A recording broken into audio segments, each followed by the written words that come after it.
Today is Valentine's Day, as you know, and when you are not in a relationship, that can be really, really hard. And so I want to use this video to give you some tips on how you can get through Valentine's Day, how you can make it a great day, how it does not have to be a sad and lonely day, even though sometimes it can. And at the end of this, I'm going to give you 2 verses that I think can apply to this situation and that you can use. So first, Valentine's Day is just like any other day. It really is just what you make of it. So if it causes you to feel upset and lonely and alone and things like that, you can remind yourself it's just another day. There doesn't have to be anything different about this day to set it apart. It's the same as yesterday. It's the same as tomorrow, right? It's just another day. And so if it is hard for you to get through, I want you to remember in your mind and maybe tell yourself that it's just another day. I'm going to go about this day just like I went about yesterday, right? Just like I plan to go about tomorrow. Now, you can also celebrate Valentine's Day. It doesn't matter if you're single, right? You still have people in your life that you love. You can celebrate with them, or you can celebrate yourself, right? You can celebrate yourself that you are made in God's image, that God loves you, and that you're going to do something fun for yourself. So when I was single, I used to take myself out to dinner. I used to take myself to look at shops sometimes.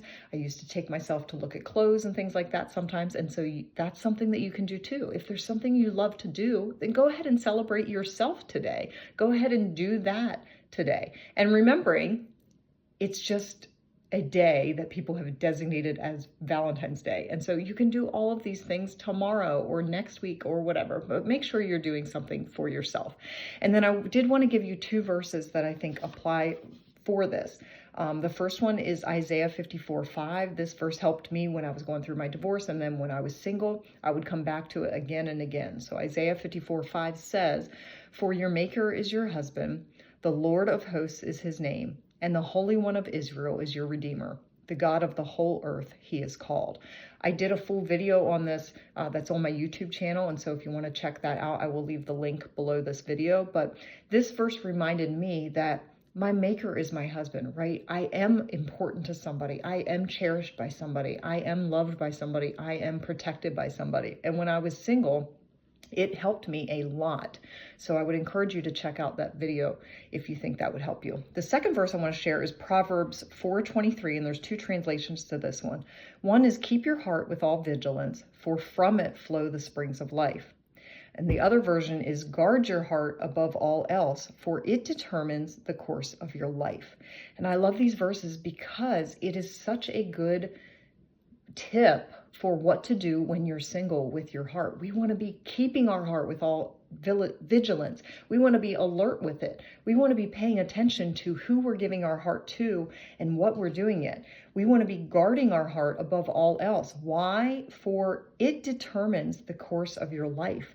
And so with relationships, we don't want to be getting in relationships and being careless with our heart and giving it to places or to people that it's going to determine the course of our life, right? We want to have good relationships and good consequences. And so we want to be guarding our heart. We want to be making sure we are aware and we're mindful of what kind of relationships we're getting into, right? What kind of dates are you going on? Where are you meeting these people? What is your standard for who you're willing to talk to or who you're willing to go on a date with? We want to be guarding those things and guarding our heart because it's so important. It says, "From it flow the springs of life, and for it determines the course of your life."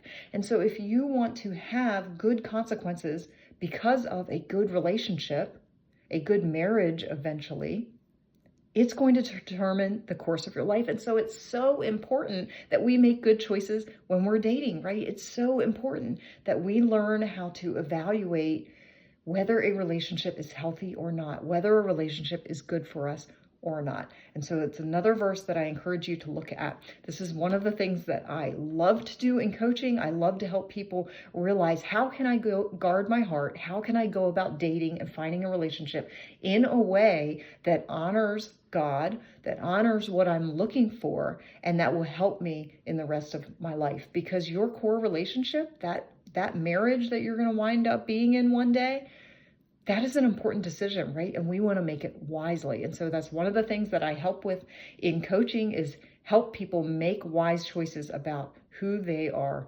extending their heart too. So if you are interested in that, if you're interested in coaching with me so that I can help you through some of this stuff and with some of this stuff, then I invite you to book a call with me. I'm just finishing a brand new week of consult calls. I just opened up them again after almost a year of not doing them.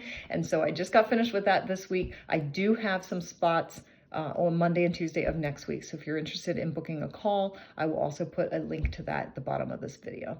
See ya. I hope you have a good rest of your day.